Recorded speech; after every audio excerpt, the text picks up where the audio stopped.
Now we're on. Donny O'Malley, welcome to the show, man. Thank you for having me. Dude, so I was telling you, I just saw your new movie, A Grunt's Life, and I watched it the other night, and it was quite the movie, man. That's amazing to hear. Thank you, bro. Appreciate that. So you guys, you couldn't get that onto Amazon, right? No. And They did they give you a list of reasons or anything like that, or? no, it just said offensive content. And that's it. It's the only message that we got. We didn't have a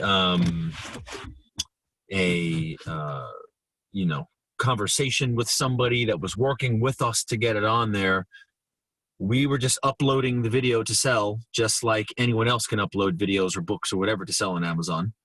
Yeah. And, so it's like there's a QC process for their digital sales. And I don't know. I'm imagining it's somebody in a cubicle that's supposed to watch stuff or skim through it. And they were just like, I'm just thinking, if it's somebody in a cubicle up somewhere near San Fran or Silicon Valley or something, they're just, to them, it's just like, how dare they? No. And so what sucks is that there's no appeal process. So I'm assuming that people upload garbage all the time. And so they're just like, no, you got one shot. And that was our one shot. There's no appeals. So it's like, okay, well, we got to sell this thing. So we're selling it on our platform in Vimeo. And then we are submitting to BitMax, which is the replacement for Distributor. Distributor went under. And so BitMax is going to submit it to Google Play, Vudu, Roku, Apple. They'll submit it to Amazon again, I hope. And we'll see how that goes. But Nice. right now, just buy it on BetTV or Vimeo. I watched it on Vimeo, and I enjoyed it a lot. The thing is, I served in the infantry, and that kind of humor, it's something I hadn't heard in a long time, right? Nice. And I was telling you before we got on, I was watching it, and my girlfriend the next day, she was like, "Would you have ever tried to have sex with a corpse?" And I've been sick, and I've been taking medication and things like that, and I accidentally blurted out, "No, I would have never done that. Maybe a skull if I got the opportunity to do it, but never a corpse." That's too far. Yeah, exactly. That's way too far. It's far too. But I loved the humor in there.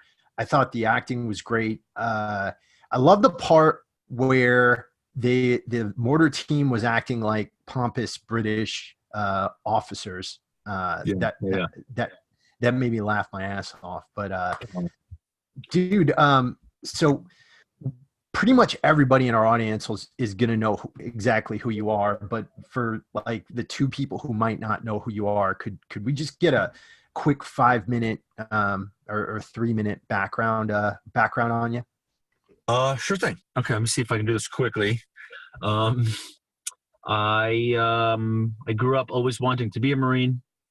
I didn't join until I was 25, and then I joined as an officer after 5 years of college. I was in no hurry to graduate. I was trying to be Van Wilder, but my dad threatened my life if I took any more than 5. And Where'd you go to school? San Diego State. Nice. A lot of reason to do that down there. Oh man, I'll tell you, I was my fraternity president twice, dude. Like, I had a good college experience. Yeah, I'm actually, one of my life goals is to just relive college forever. And at some point I'll get myself settled down with a hot girlfriend who loves the college experience too, and then we'll have a family and keep reliving college, but with the family. So that's the dream. But anyway, so I had to work full time to get health coverage, had some surgeries to get before I could joined up at 25, infantry officer, first deployment to Southeast Asia on the 31st Muse, second pump was to Afghanistan, Helmand, Musa Kala, Nowzad, Zamindawar, and had a really interesting and fun but frustrating combat experience, doing kind of counterinsurgency but not really, but just doing raids, Yeah. you know, and constantly, you know, that's why there's so many jokes about civilians in a grunt's life, is because that was the forefront of a lot of our thought, because we were trying so hard not to hurt them. Mhm. Some people take that the wrong way. They're like, oh, you guys were, you know, murdering civilians. No, we're actually doing everything in our power to Right. help them, protect them, and avoid hurting them, while trying to fuck up the enemy as much as possible. And Right. so that, having the civilians stab us in the back quite often, led to a lot of frustrations. So this movie was expressing those frustrations. So sorry, that was sidetrack. Finished my second pump. I was really banged up. I like to say I have a very strong mind, but a very weak body. I kept breaking, and I never stopped. Finally, I had to have reconstruction on my ankle, shoulder. I had my right arm is paralyzed for a while. And went to Wounded Warrior Battalion, had some surgeries, got medically retired. While I was in Wounded Warrior Battalion, I really got deeper into the mindset of combat wounded, right, which is another level of darkness. Yeah. And a lot of my comedy has kind of been driven by the thought of making those guys laugh, because those guys are really twisted, and they put me to shame. And I'm just trying to catch up, you know, like the scene about necrophilia. It's like, I bet this would get those dudes in Wounded Warrior Battalion to laugh. And that's what I'm focused on. So anyways, Wounded Warrior Battalion, good friends there. One of them, I started a blog at the end of my career, and he was a big fan, turned some of my stories into a book, Embarrassing Confessions of a Marine Lieutenant. Right before I published, my biggest fan and my friend killed himself. And before he died, he was like, yo, dude, your shit is the only thing in my life that can make me laugh hysterically. Thank you. He's like, you're doing God's work. Literally, very, very powerful text message he sent me. And so then I'm all fucked up in the head. I'm like, okay, how do I deal with the suicide thing? What can I do? So I ended up retweaking the book and had its message about suicide awareness and prevention. And then that led to the first Silkies hike that I ever did. Just trying to get some of these guys together. Just like, I've been throwing parties for my friends since I was like 16. Yeah. And I like to think I'm a funny person, and I attract funny people. So I've been getting funny people together since I was 17. And I'm like, a bunch of the guys I went to combat with some of the funniest dudes I ever met, mostly the sergeants, staff sergeants. And I'm like, let's just get together and go hiking and stop at bars and just have a good day. And then that blew up all over the country. So I incorporated a nonprofit to kind of manage these events that are popping up and make sure they're safe and intent is pure, and that they're you know, there's some level of standards and quality. And then I focus on the nonprofit. I didn't even push my book at all for like 9 months. And then running a nonprofit, you know, got really frustrating because I didn't know what I was doing, and just, you know, running volunteers from all over the country, trying to figure out how to run this thing. And then finally started making some videos to market my book, because I'm like, yeah, I need money. I set out here to be a professional writer, and then my dream was always, I'm going to start out writing, and then I'm going to make short films, and then longer films, and then I'm going to have my Happy Madison production company. That was my life's plan. And I never planned on doing it for the military community. But after my military experiences, I'm like, I'm pretty connected to this community here. Yeah. And I like making this community laugh, and I feel at home here, and I think they really want this. So I started making videos that were similar to my book, just meant to make combat grunts laugh. Yeah. And the videos hit. It one after another. Hit. They're all going viral amongst the grunt community. And then dudes are like, yo, I would pay for this, man. No one's doing this. You know, Matt Best was making hysterical video. He saw some of the funniest shit I've ever seen, but he wasn't telling stories like I was, like these short, very realistic stories. Right. So I'm like, okay, I'm the first to market here. Let me see what I can do. And then I'm like, how do I monetize this? Well, I can't sell individual videos. There's no way to monetize that, especially because I knew I couldn't produce things longer than 5-10 minutes. So realistically, what can I charge for that? And what do I get back after any of the distribution methods like Amazon take their cut? It's like, no, that won't work. I need a subscription service. So I Googled how to start my own Netflix. On the first page, there's this group called Black and Sexy TV that it was a couple of filmmakers who felt like that entertainment for the Black community was being watered down and didn't accurately represent their experiences. So they wanted to create a network that they felt had television shows that recreated their experiences. I'm like, replace the word Black with veteran, and I'll do the same shit. And I'm like, I saw they had 12,000 people paying $7 a month or $7.99. I'm like, I can get 12,000 people to pay $5 a month. And I'm just running rough numbers. I'm like, if I get, this many thousand people, $5 a month, how much did it cost me to make those other videos? Realistically, how much of the cost is going to go up? And do math. I'm like, okay, I can make this work. I can start small and grow this. And then put together this big plan, trademarked all the brands and everything. And then I didn't tell a soul until I trademarked everything. And then I put this blog post out there that was like, Vet TV. It's going to be the Netflix of the military community. It's going to be like Comedy Central. We're going to have this, and that. I had all the shows lined out. We're going to have a show that's like The Office. We're going to have a show like Scrubs, a show like Friends, a show like Generation Kill. It's going to have, something for the Air Wing, something for Motor T, for Army medics, for Navy corpsmen, all this just shows. I had it all mapped out in my head, and then put it together in a Kickstarter campaign, threw it out there to the world, got a bunch of friends, guys I served with in my platoon, and then guys from the nonprofit and girls, and then just like, yo, I need someone to make an email list. Hey, bro, you want to learn how to do this? Here's some Google links. Learn it and fucking do that. Hey, dude, I need you to reach out to all the Facebook groups who might find our shit interesting. Find them out, make a tracker. Boom, boom, boom, boom. If we succeed, you'll get a cut of the total money raised. And so that's how I incentivized everybody, and then distributed the jobs. Nobody had any idea what the fuck we were doing. And then I'm like, okay, we got to make a video that is the greatest fucking video for post 9/11 veterans. Because I'm like, I got to focus it. Post 9/11 is where it's at, because I don't think anybody else is on social media, and social media is the only way we're going to market this. So let's just make post 9/11 vets feel like this is for them.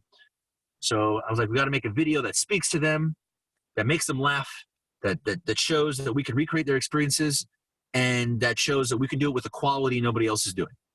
And so I'm just like, I think we can do this for 20 grand. And then we did exactly that for 20 grand. It came out exactly as I envisioned it, thanks to which video was that? Because I remember the first one I saw was the chick who got through IOC. No. So that was the first one I ever made. Gotcha. That was out on YouTube. And there was no budget for that shit. I was just like doing everything myself. Had a buddy help me with a little bit of camera work for some of those first videos, but otherwise I was doing pretty much all of it. And then after that, the first video that we spent 20 grand on, that was going to be the main video that got all the views for the Kickstarter campaign. That one was where they start out in World War II in a church, and then moves into a tent in Iraq. Gotcha. And that one, that video was really, really good. That spoke to a lot of people. It did exactly what I hoped it would do. And had some good messages being communicated about our sense of humor and the way we deal with things. And it was shot so brilliantly. Had amazing filmmakers help me with that one. Had a huge, huge team, cast and crew. Had people come from all over the country to be a part of that video. And that was before we even launched the campaign. That was just like, yo, we're going to do this Kickstarter. This is going to be the main video. Who wants to be a part of it? And so that was it. That was how Vet TV was started, and did the Kickstarter, was successful, raised $300K. Now I'm like hiring staff. Like, yo, I can't pay much, but I promise if we make more money, you'll make more. And we just keep trucking from there. We made the first show, Kill Die Laugh, the Chappelle Show of the military, filmed it, edited it, then showed it live in San Diego and Texas, then started airing it. And then right after the network launched, we went and filmed the Grunts Live. They didn't have the money to finish the Grunts Live. But we had the date set, and we're like, oh, well, we're going, and found someone to lend me the rest of the money, a good friend of mine, to lend me the money and finish the thing out. And that show essentially built the network. That's like what a Game of Thrones is to HBO. That is what A Grunt's Life is to Bet TV. So yeah, kick things off, and it was a rough start in the beginning. You know, like after A Grunt's Life aired. What's that? That's an insane story, man. I mean, just to be able to throw that kind of stuff together, because, you know, my business is nowhere near as big as yours. And I think about the amount of work I put into it, you know, just producing this show and putting out the content that we put out and trying to bring disparate people together. I think, you know, with the size of what you're doing and the scope of what you're doing and the vision, that is an amazing story of being able to take things, to put them together in a way that helps you to get off the ground so that eventually you can scale. And what I don't think a lot of people realize is how much your balls are on the line when you're doing something like that. Yeah. Yeah. First off, thank you. And second off, it was fucking miserable, dude. Like straight up. I was running, you know, 15, 16-hour days standard. Did nothing in life. I told all my friends, my family, I got to disappear. Don't even invite me. Like I'm the dude who's been throwing parties for my friends since I was 17. And I was like, yo, I got to retire.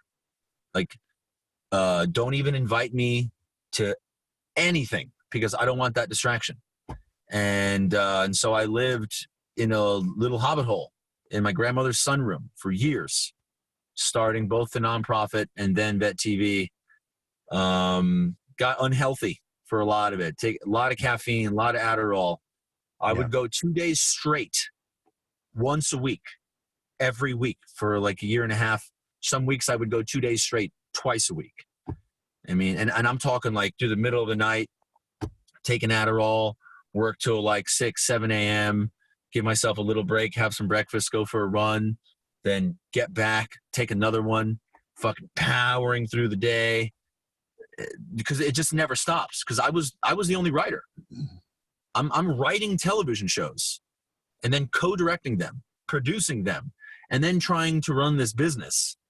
It was so unhealthy. And you know, it's just like the way I looked at it was, I don't intend for this to last forever, but if I want to build something great, I got to suck it up for a little while. And I need to, it's very simple. It's sacrifice my body. That's what I'm doing. Yeah. Sacrifice my mind, sacrifice my fun, sacrifice my sanity. It's just like, sometimes you just got to suck it up for a bit and be a little miserable and just fucking push through some pain, knowing that if you can handle it, there's a lot of cool stuff on the other side. Let me ask you this, because I know that you can do that, right? I know that you can push. How did you convince others to be able to do so as well at the time? Like, what allowed them? What got them motivated in order to sign up for all that? So, I'm very fortunate, right? The people who started, the main filmmaker, Braden, he, you know, his dream was to make great films. Like, that's all he wants to do, is be a filmmaker. He wants to make amazing films. And so coming into this, it's like he loved the concept. He has the same humor. This is all his humor too. So it's like we're constantly laughing as we're conceptualizing stuff. And, you know, filmmakers are visionaries. We have a vision in our head. Mm-hmm. And from the time there, we go from the vision in our head to the screen in some period of time. And he saw everything that we conceptualized, or I conceptualized, helped me refine the vision, and then helped bring that vision to reality, because this was his passion. And anyone in entertainment knows this is one of the most competitive industries in the world. Mm-hmm. So the work ethic in entertainment it's insane. That's why it's an unhealthy work ethic. you do not see your family, don't see your kids. You don't go work out as much as you did. You don't play in sports leagues. You don't go to happy hour. You don't do that. You jump at every single opportunity presented in front of you to further your dream of making films. Because there are so many people that have these big, insane dreams of making films, and they're all willing to sacrifice it all to make these dreams reality. And so Braden had the ethic. John Acevedo. John Acevedo is his dream. He's as passionate about creating business as we were about making film. So John was willing to push too. And everyone else that we recruited, it's like they all had aspirations in entertainment, whether it was just being an actor, a comedy writer, a director, filmmaker, you name it. You know, I'm pulling talent from a pool of people who understand the ethic required to succeed in entertainment. And that ethic is inspiring and unhealthy. So I was pulling people with the ethic, and it wasn't that hard, although sometimes it was hard because what I was asking of them was not normal. And, everybody sees me as this very lovable comedian, and that's who I am deep down. That's who I want to be. But I wasn't that for the first year and a half. I was like Steve Jobs. I was straight, like, I don't care about anything else in this life, in your life, but what this business needs you to do now, tomorrow, this week, this month. This is life. And everyone rallied around that. And that's how we were able to make the unthinkable happen. Now, you said that for the time it was unsustainable. I'm assuming now you scaled a bit, you have more help now. Things are not like they were, right? Oh yeah. I mean, we have been steadily, as the business has grown, and there was some, after Grunt's Life, that was a really hard time. I was hitting up friends for money to make payroll. Mm-hmm. I had to tell my people, I don't know if I can pay on the 15th of December, which was miserable. Yeah. And then finally got a loan to make payroll. And then we got our revenue deposit on the 1st of January. And so we dodged that bullet. But we're a cash business. We have no investments. So everything that we do is it's a freaking, it's like scratching. And, and as we have grown, everyone's pay has grown, and everyone's quality of life has improved. Because now, as we've been able to hire more people, the few people that we had didn't have to do all of those jobs. Now we're bringing people down from doing 6 different jobs to doing 2 jobs, and that improvement of quality of life. I think we should probably ask my people, but I think that's been a part of why they have stuck around, because they're watching their paychecks go up. They're watching their time come back to them. They're watching the quality of the things that they are making as professional filmmakers go up. And for a filmmaker, that's exciting. And then, we give them health benefits, and then we get an office, and then we're buying them equipment, new computers, phones, tablets, you name it. And it's like everyone is watching things get better. And, I think that that's a part of why they have stuck around, and why we have this general. We always have something to look forward to. Like we're looking forward to the next pay raise. We're looking forward to the bonus. We're looking forward to the new laptop. We're looking forward to the next show that's going to be way better than the last one. Yeah, there's always something to look forward to. We're going to work with this new actor that everybody loves on the next production. Everyone's excited to work with this actor. It's cool. And as a leader, did you have to go through a psychological shift as you were growing and say, all right, maybe I shouldn't be worrying about this stuff. Maybe I should be focusing on a higher level. Did that come about? And did you have any issues with that? All the time. Came about all the time. Have issues with it all the time. Elevate and delegate. Right? the higher I am the higher the level I'm operating, the greater the impact I can make on the business. And I am so consistently slammed that I haven't had the luxury of operating as high as I've wanted to. It's been like, I've struggled to get ahead on a whole bunch of things, hire some people, task some, delegate some stuff, and then spend some time thinking big picture.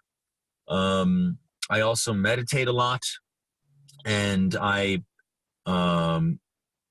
when I exercise, I usually smoke weed, exercise by myself, and I just kind of break down. I process everything that exists in my mind, and that has helped me build these little pockets of 2 hours where I'm able to think at a higher level and break out of the grind. It's also helped keep me sane. So I've been able to do that. But it's always a struggle to free my mind up to be able to think that way. And the goal is always to get there. So the next step is probably going to be executive assistant. Really, really talented person to take that job, and that will free me up to do what type of meditation are you doing? I do a little bit of transcendental. That's mostly the mornings, and then in the evenings when I'm doing my exercise, I don't remember the name of it, but I'm not purely focused on my breathing. I am focused on my movement, breathing, and then allowing my mind to go wherever it wants to go. Right? I don't, focusing on the breathing. It's like there's so much in my head. It's like at some point in the day, I have to just let my mind roam. Right. And so I get a little bit of the transcendental, and then the other, I don't know what it's called, I'm literally just exploring my mind, and I come up with some of my best stuff when I do it. And I always have my recorder with me so that when an idea comes in, I grab my phone, I hit record, I record it, and then I go through the recordings every few weeks, and I'll implement, the best of the cream of the crop. And then I do another type. There's another name for it, I forget, but I have disconnected so much from so many people in my life these last 4 years that I have made a conscious effort to reconnect with people that I love. So I will set an intention, say, okay, I want to think about my mother, and I want to focus on her life, everything that she has done for her community and her students and her family. And then I'll smoke, I'll sit there on my couch, and I'll stare into space, and I'll just think about my mom. Oh, that's called metta. Metta? Nice. Yeah, it's called metta. It means loving kindness. So you bring somebody to mind, and then you think to yourself that you want the best for them, that you want to deliver them from pain and evil and all these things. And that's helped me quite a bit as well. Oh, wow.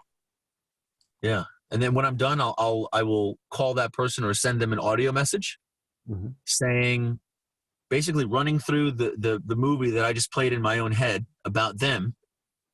And I'll tell them what I saw, and tell them that basically that I appreciate what an incredible person they are and everything that they have done for me. I do this mom, brother, grandma, aunt, uncle, my friends, my employees.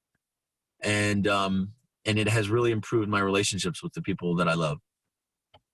That's amazing, brother. That's amazing.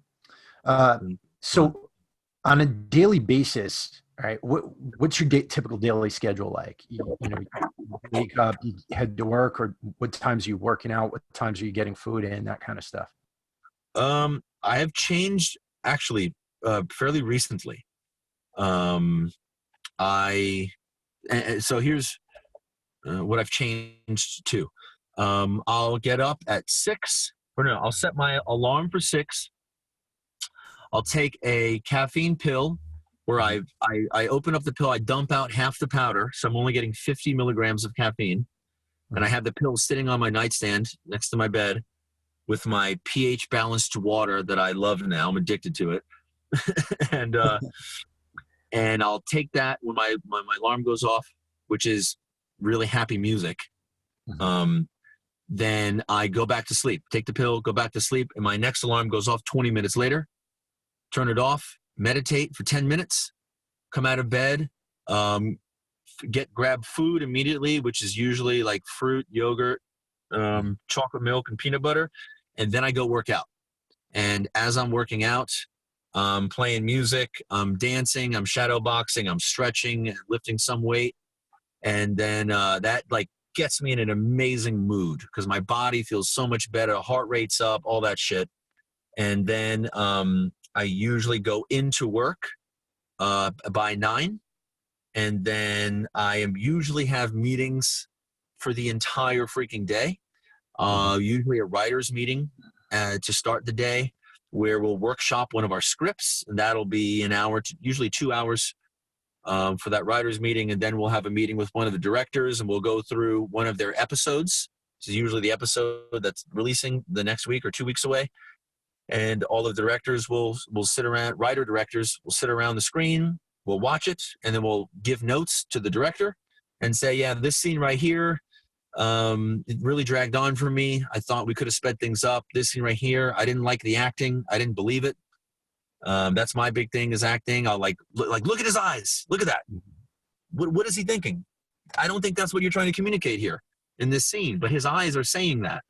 So how do we get around it? And then we all talk through how to solve these problems with our scenes and our shots. And then I'll have another meeting for finance, another meeting with human resources, and there's just 50 million people I need to talk to, and things that I need to do, and all the while it's like I'm just delaying the time until I can get some time alone to go through my emails and make big decisions. And then usually leave work at like 6 or 7, and then come home, and then ideally do some sort of exercise again. Maybe it's just cardio. Sometimes my exercises in the morning are really light, so then I'll do something hard at night for like 1 hour. Sometimes with weed, lately it's been without just because of my time. And then I go back to work after that for, maybe an hour or two, and then eat dinner, and I review my day and make sure that I plan my schedule for the next day before I get in bed. And I try to plan out a couple days as far as I can in advance, but at least the next day I try to have the whole schedule made, and then all lights off, no screens, nothing. Knock myself out by midnight at the latest. I've been trying to get that down to give 7 hours instead of 6, because I've deprived my body of so much sleep these last few years. That I'm like, I'm gonna fight to get my sleep every single night.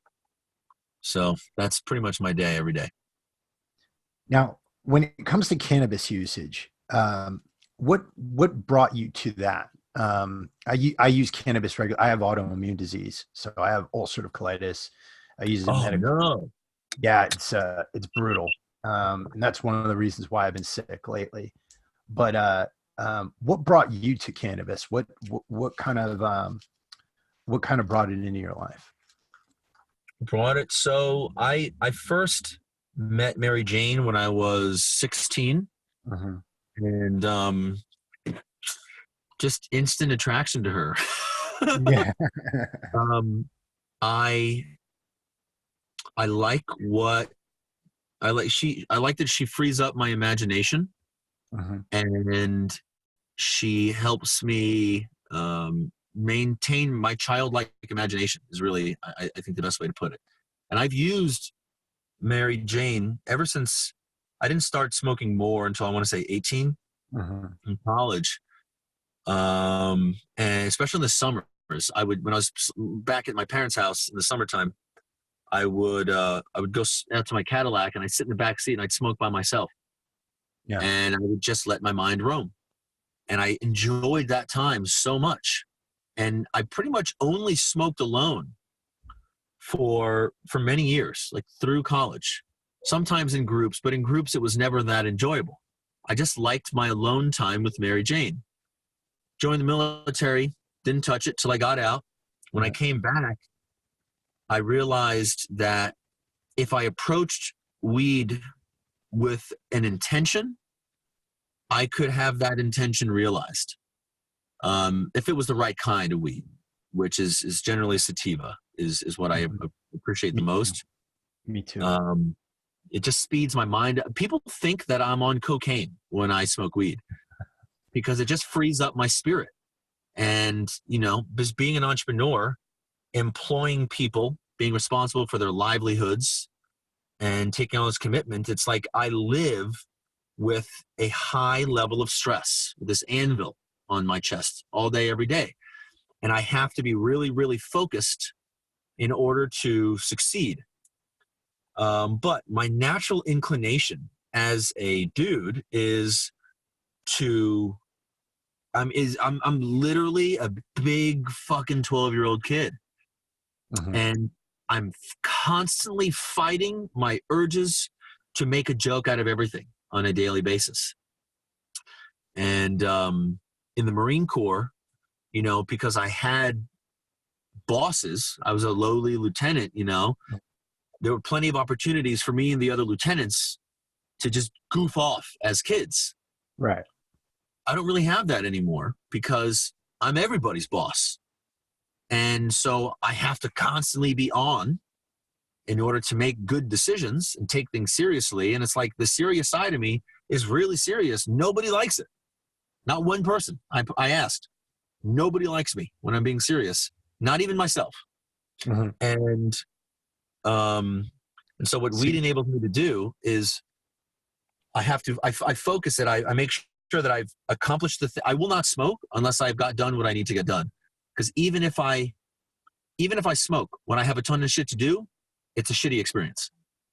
It's like I have to clear my mind first. I have to feel good about it. And the only thing that clears my mind enough is work and accomplishment. I have to earn it. I have to earn my high time. And when I do so, then I can get out of it whatever I want. I can go to a Silky's hike and I'm the loudest, craziest guy at the hike, just dancing all over the place, making people laugh, but not making bad decisions like I used to do when I drank, and just being silly and loving without any anxiety or expectation. I just feel like I'm hanging out with my family. Or when I want to film a vlog video, I'm just going nuts, allowing my mouth to say whatever my mind is thinking. And certain times when I want to focus on the parent or whatever, it's like it's all intentional, but it's all earned. I have to earn that time for myself and for my mind. And weed has really, really helped me to connect with myself, really, and to get really deep into my own mind, which when I do that, I find that good things happen. I create better, I make better decisions. I can love the people in my life more. So that's what it's brought to me. A lot of what I'm seeing here is you know enough about yourself to realize that childlike behavior, that childlike state is part of what makes you you and what makes you extraordinary. And so thank you. Given all the responsibility that you have, it's kind of you had to organize your life and fight so that you can maintain that in a way, right? Am I getting that right? You're 100% right. Absolutely. I think I work hard. I'm sorry to cut you off, but okay. you just said something that I really liked, and I like to articulate it in a way that I hope will stick with some people. But you're familiar with flow state? Absolutely. Yep. Okay. I have gotten better at knowing myself and knowing when I am being the best version of myself. And doing so has enabled me to plan out my days and my weeks so that I've got these little pockets of time when I'm operating in a flow state. And that flow state is when I'm being the child that I am and that I've always been, but that I had to repress for a while. And I found that it's like I will fight to maintain these little pockets of time, even if it's just an hour, because it's really, really good for my mental health. And myself and everyone around me I think is better for it when I'm able to find those moments, and find those opportunities for flow state. And it has been really, really good for mental health. But I have to fight and structure and organize my life in order to find those moments, to bring the best out of me. And what I try and impart on the people that I work with is to do the same thing. Identify what is it that you are so good at. You can say with confidence that there aren't that many people that have that same talent that you have. What is that talent? And how do you find the time to manifest that talent and harness it, hone it?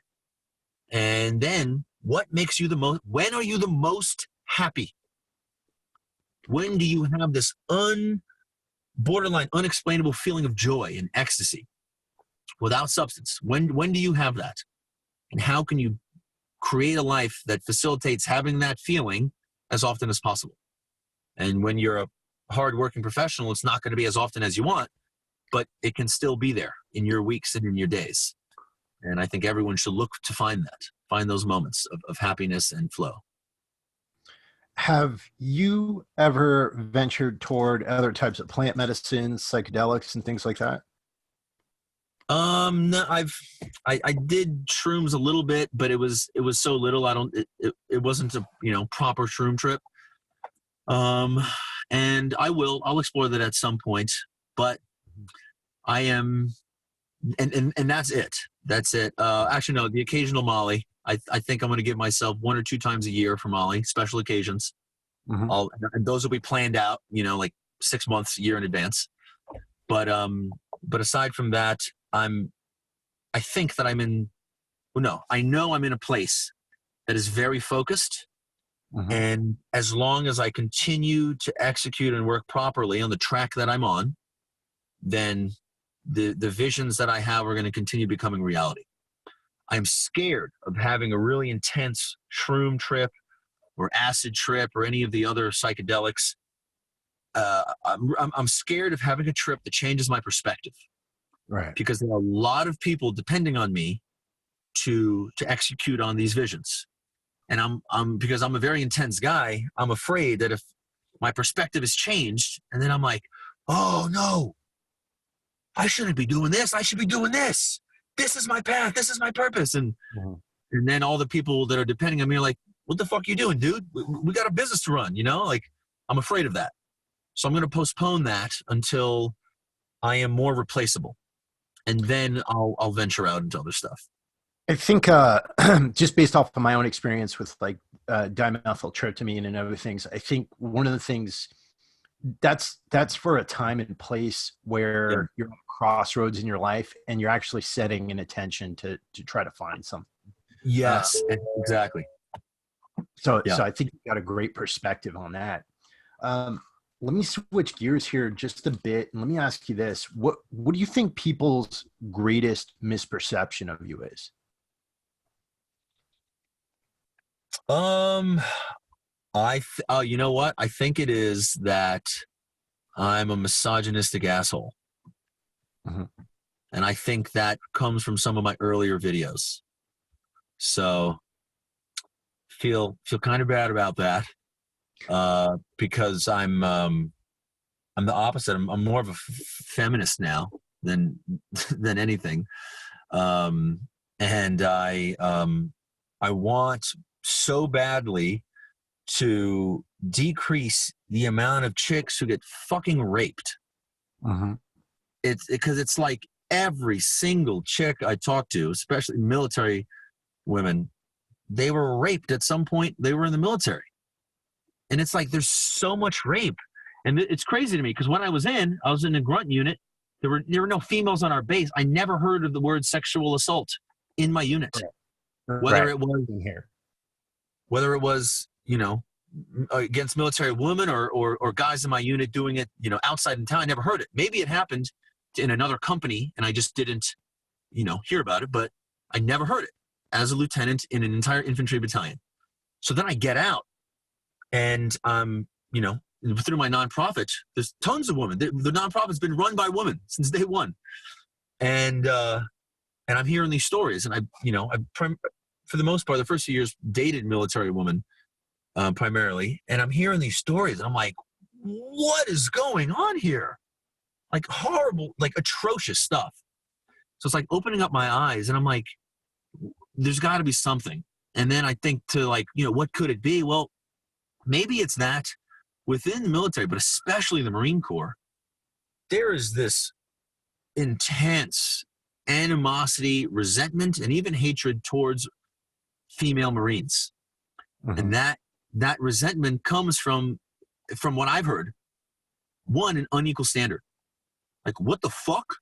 We're supposed to be Marines. Why are there two standards? All you're taught is a Marine is a Marine. There's no difference between MOS or color. But it's like, well, there is a difference because there's a different standard. And that I've seen hatred in dudes and the way they talk about it, like hating their existence in the Marine Corps. And I'm like, that's a horrible thing. Further, there is a general perception of women as the lesser. And it's like, we look at our enemies like they're the lesser because it's easier to kill them. When black people were slaves, it was easier to look at all blacks as a lesser because it's easier to keep them as slaves and treat them like shit. You've done the same thing to gays, you've done the same in transgenders, same thing to women. You just look at them like they're the lesser. When you look at them like they're the lesser, it's easier to treat them like shit. So now you've got this culture where I don't think there's that many rapists in the military. They're there. There are fucking predators. But I don't think there's that many. But I think the problem is that when in the culture looks at women as the lesser, it makes it easier for the predators to get away with it. And it makes it easier because just in general, military culture has less respect for human life because it's your job to take it. You have less respect for feelings. And so when some young female Marine comes and says, hey, I think I was sexually assaulted last night, then, it's easier for the first sergeant's or gunny's first reaction to be like, okay, slow down here. I've seen you flirting with those guys. Maybe you guys were just drinking and things got out of hand. It's easier to do that when you perceive them as the lesser and when you don't have as much respect or care for feelings. And so it's like there's all these little things in the culture that I think are leading to sexual assault happening more often than it should.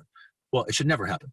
But I now want to try and affect that part of culture. And it's a hard thing because as a grunt, like I want to make sure that grunt culture stays brutally savage and barbaric. Right. Because I want to make sure that my country wins wars.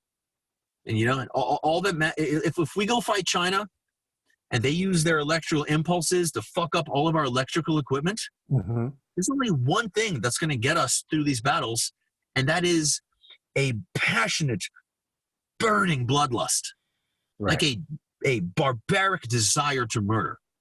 And a lot of people don't understand that. They're turned off by that thought. But it's like you cannot survive as an infantry and expect to win wars without romantic bloodlust, right? Without killing being the pinnacle of your existence. So it's like I got on that side. I want to speak to warriors and maintain that. Why? Because I'm a fucking patriot and I want to make sure my country wins wars so that we maintain our independence. But on the other hand, I want to treat women better. I want to decrease misogyny. I want to decrease sexual assault. So it's this weird thing I got going on, and I got a lifetime to figure it out. But that's the direction that I'm going. So that's my regret.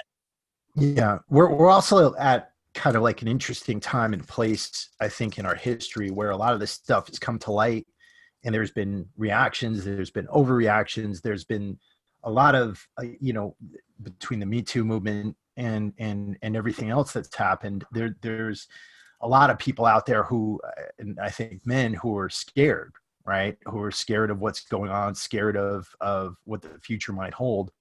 At the same time, it's always been a problem, and it's something that I think you're right, we have to fess up to, and it's a culture that we need to change, right? Yeah.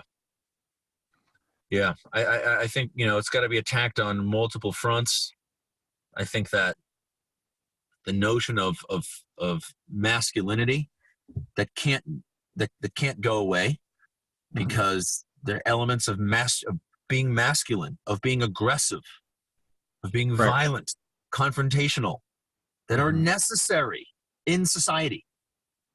Not just in the military or the police or first responders, but just in society. Because the reality is bullies are going to exist, and you're going to need some people that have the desire, the drive, the aggression to go crack bullies in the face. Like, that has to exist, right? Evil's there, and it's just not acknowledging that is I think is damaging. I think an equalization of all military standards, at least the Marine Corps standard, needs to happen. And I think that a general understanding of what's necessary for our nation to win ball games at the combat sport, an understanding of that, I think, needs to also exist amongst with a host of other things, including an understanding of, for men, of like back when I was a piece of shit, why did I ever generalize shitty things about women?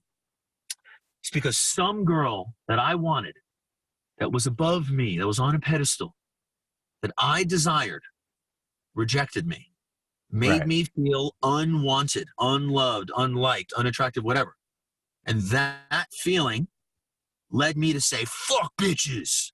Right. And that's the big reason why we see that incel movement that led to mass shootings and all these different things, right?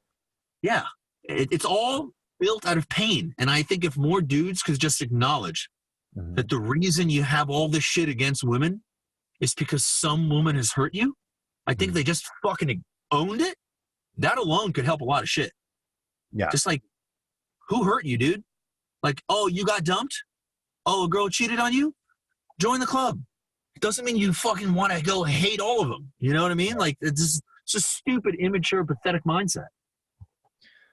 Let me ask you this, brother, and I know we're coming up on time. We've had these issues in the veteran community for a while, right? From veteran suicide, veteran homelessness. We've got actually a very, very significant public health problem in the veteran community. A lot of people don't know this, but 1 in 4 veterans checking into the VA system already has full-blown diabetes. And as we're moving forward with our time, getting further and further removed from our time in service, it seems like a lot of these issues have not gone away and aren't going away. I talked to a lot of veterans, and you had mentioned the savagery. You'd mentioned that aspect, which I think is absolutely necessary, not just for active duty military members or first responders, like you said. It's also for men in general. It has to be an aspect of our personalities. But what I hear from a lot of these guys is that they don't think they have a place in the civilian world. They think that they don't have, that nobody really understands them, and when they go to work, they're not being understood, and people are taking them the wrong way. What would you say about this, and what would your response be to somebody who's having difficulties right now with their transition? I'm so pumped to answer this right now. Okay, so my inclination in general, as a person who wants better for our community and for society and culture in general, is to put the onus on the people. All of those that are experiencing things Step one is, what did I do to get myself here? What did I not do? What did I fuck up? What did I forget, ignore? And what can I do to improve my situation? So, for example, I've been hearing that shit for years. Right. The one thing is, I don't have purpose. Right now, I used to care for Marines, and that was my purpose. That's why I existed. And now I get out and I don't have any purpose. Well, bro, nobody's gonna hand you a platter of fucking purpose on your way out the main gate, dude. Like, nobody told me that it was my job to build a sense of community. No one said it was my job to help reduce suicide. I gave that purpose and mission to myself. Why? Because I have this crazy thing called free fucking will. And I decided this is what I'm going to do. And life was that simple. And I wish more people would understand how simple life can be when you embrace free will. And embrace the power of your choices, and to get rid of the victim mentality, because there is always something more that you could have done. There is not a single horrible thing that happens in my life when my first thought is, fuck, okay, what could I have done? What could I have done? What could I have done? And there are many instances when I'm just dealing with a fucking tard. Like, this person just GT score of 18. But I still think to myself, how can I communicate better to them? And that's the first thing that I think people need to do, is make an effort to communicate better. So it's someone's in an office. They're like, oh, I feel like nobody understands me. Did you make an effort to communicate better so that they understand you? Did you make an effort to understand them better first? Usually not. What I hear a lot of time is, man, these people, all these fucking civilians suck, man. They don't get my sense of humor in the fucking workplace. They're all fucking looking at me like I'm crazy and shit. They don't like it when I curse. It's like, well, I'm seeing a lot of things you can do to remedy your situation, dude. I don't think just blaming everyone else for sucking is the right move. And further, you don't have to work there. So maybe what you could do, if you don't want to improve your communication, improve your fucking resume, improve your skills. Go to this crazy thing called Google and say, how to build websites, how to do graphic design, how to do video editing, how to do computer coding. I taught myself every part of this fucking business with YouTube and Google. So when someone tells me that, well, I don't know how to do this and that, I just want to slap them in the fucking face. Did you Google it? Did you watch a single fucking YouTube video on how to do that thing? No? Then shut up. It's that right. My inclination is to humble people for their just fucking the excuses that they put in front of themselves. It's really sad, and it's annoying, because I see so many civilians that have been given less opportunity than them, less training than them, and they make so much more out of life. It's like, if they can do it, why can't you? How about you build up your resume and go find another job that puts you in an environment where people understand you more? Or what are you going to do? You're just going to sit there in an environment that you don't like and just come home and complain about it every day, or go make a post on Facebook about how much civilians suck, about how much you can't stand the kids in your college classes. I took a bunch of community college classes too. It cost me $200 a fucking class. I got the best education I ever fucking had at a community college while I was still an active duty Marine captain, as I'm Google, YouTube, and taking the occasional college classes. I dealt with the same fucking stupid kids, the same fucking libtards, the same naive people that have bare minimum perspective on the world. I dealt with them too. But for some reason, I didn't have this attitude of, oh, they're all stupid, fuck all them. No, I educated them. I got them sitting in circles with their hands underneath their chins, or the chin on their hands, listening to me talk. Why? Because I felt like I had an audience that I could influence. And I took the initiative and I did. And when my communication wasn't working, I fixed it. I took 3 or 4 classes on writing, multiple classes on speaking, and it works. Fix yourself, fix your situations. That's what I would say to everyone who Dude, I mean, that is absolutely solid advice. I think, there's this, something that a lot of people don't understand. A lot of people say that there's not enough help out there for veterans. You know how many 501c3 charities there are in existence today? 42,000. No, it's 433,000. Jesus. 433,000 charities that are dedicated to serving the veteran community. Now, obviously, a lot of them fold. A lot of them don't gain headwind. But there's one thing I always say: we don't need more charity. We don't. I mean, the charity's out there. What we need is to take charge of our fucking lives, and we start taking action. And there's so many guys out there who just don't realize the amazing freaking opportunities they have. Like, I would give anything to just be 23 again and just getting out, right? Not because I regret my life at all, but because, more time means more opportunity, right? It's insane. 100%, dude. Time is our most valuable resource. And yeah, you're totally right. Yeah, absolutely insane, man. So where is Vet TV, the company, going to be in the next 5 years? Do you know? Have you thought about it, or is it something you don't think about? Oh, yeah. So we will have our, so we get 5 divisions. One is the feature film division. We're pushing out 2 to 5 feature films per year. And those are being sold on the open marketplace, Amazon, iTunes, whatever. If a distributor gives us a really good deal, then we can license it to a distributor. I like Lionsgate because Lionsgate does Tyler Perry. They're very targeted with the theaters that they release the movies in. What if we release our movies targeted around all the bases, in the theaters around the bases? Like, that's totally possible.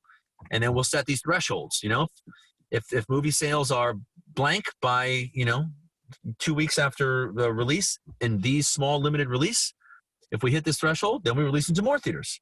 Hit this threshold, more theaters. And it's like every movie that we do that's good is the audience is going to get bigger. So that's feature film division. Television division is really what we have now. That's going to be on the app. That'll stay a subscription service.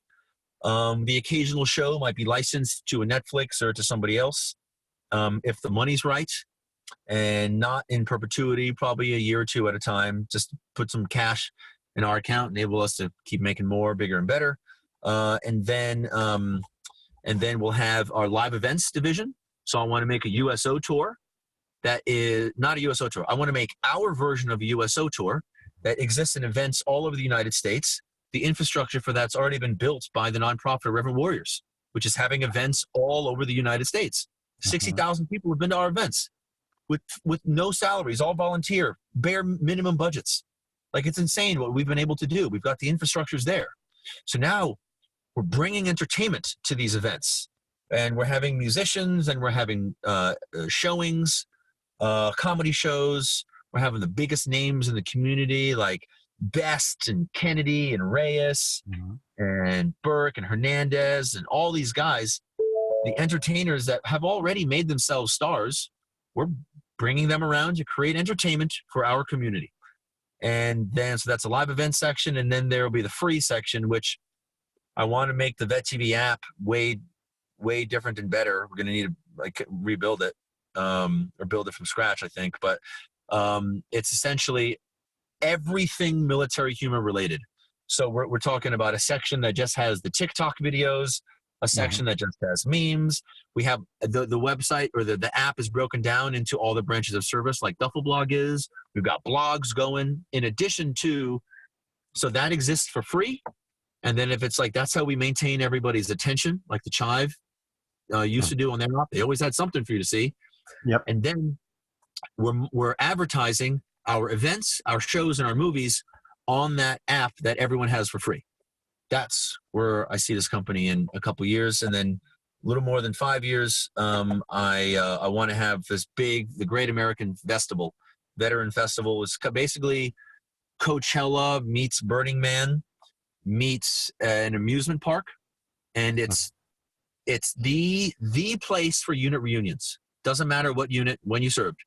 There's no better place to host a unit reunion than at this event. That's how we'll make it really big, get everyone involved and invested in it. And then we'll have the whole center of, maybe 20 acres is food. We all come together to eat, and then it's each plots of land broken up by branch of service. That's where people are reconnecting. We've got events and shows and music and all kinds of shit going on each of these little plots. And then we've got an area for camping and RVs and stuff. And it becomes this, 4-day experience like a Coachella or Burning Man, where we come together to recreate, parody, and celebrate the military experience, and most importantly, celebrate each other.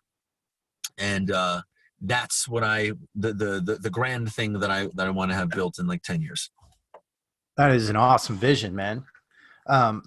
Thank you. This will be one of the last questions. I'm sure you get people writing you and messaging you all the time, trying to become involved with Vet TV and trying to work with you guys. What is it that you look for in somebody that you bring onto the team? Sense of humor. Good communicator, and can take critique of their work with a smile, because they are grateful knowing they are about to become better at their craft. If I see those things, I'm like, I want to work with them.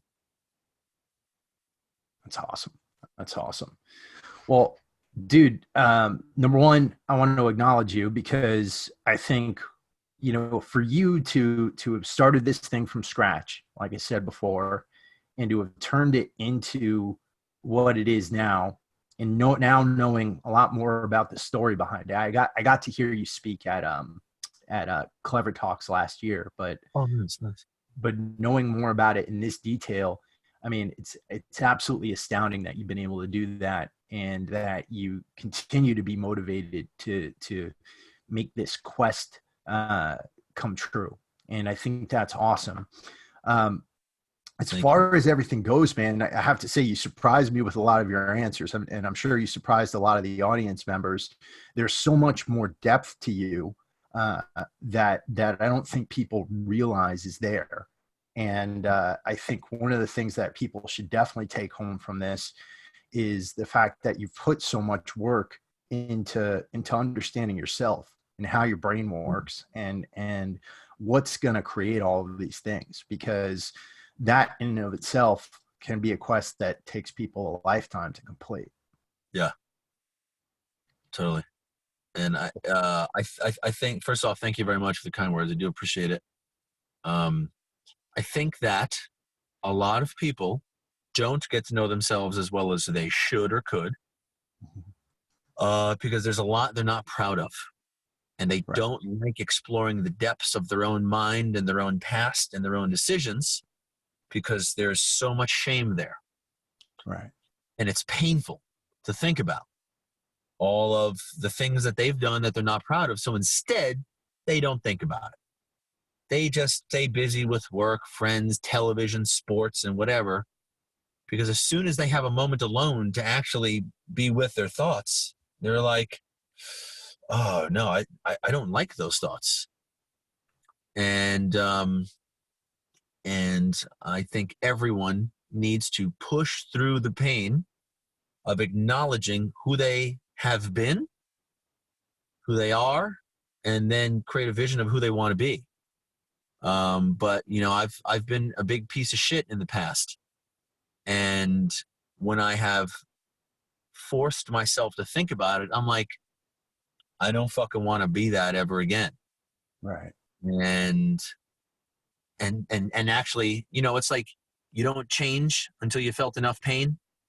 Well, it's like, you got to feel the pain of yourself, of your actions, and accept it, make a decision about the future and allow yourself to become stronger from that. But you got to push through the pain of your own mind. But there's a lot of clarity and there's a lot of hope on the other side if you can push through that pain. Hope more people do that. 100%.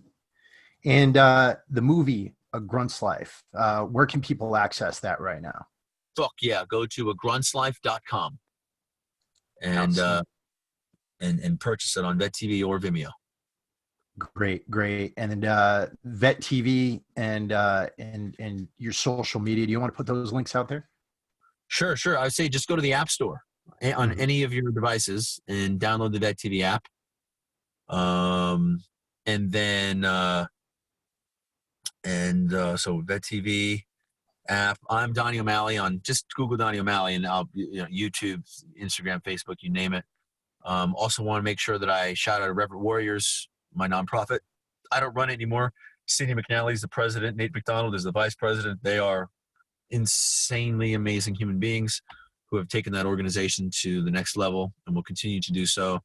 So I want people to look up Irreverent Warriors, where our mission is to use humor and camaraderie to bring veterans together. It's that simple. Humor and camaraderie. Come together and laugh. If you don't have a dark sense of humor, it's not for you. So don't find another one. But if you got the humor, you like coming together for a good time, then come to some Irreverent Warriors events. Outstanding, man. Well, again, I want to thank you so much for coming on. And to everybody out there who's listening to this, I mean, this is one I think you got to go back, pull out your notebooks, pull out a pen and take some notes on. There's some great stuff in here. And for all of you, if you're in a bad place right now, just remember, we have the opportunity to be here. We have the opportunity to live. We have the opportunity to take advantage of this amazing country. And there's a lot of other times and places where we could have existed.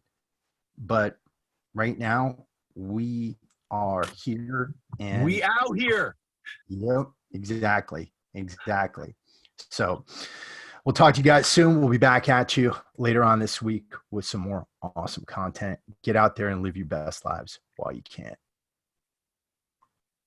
Bro, you're awesome. Thank you.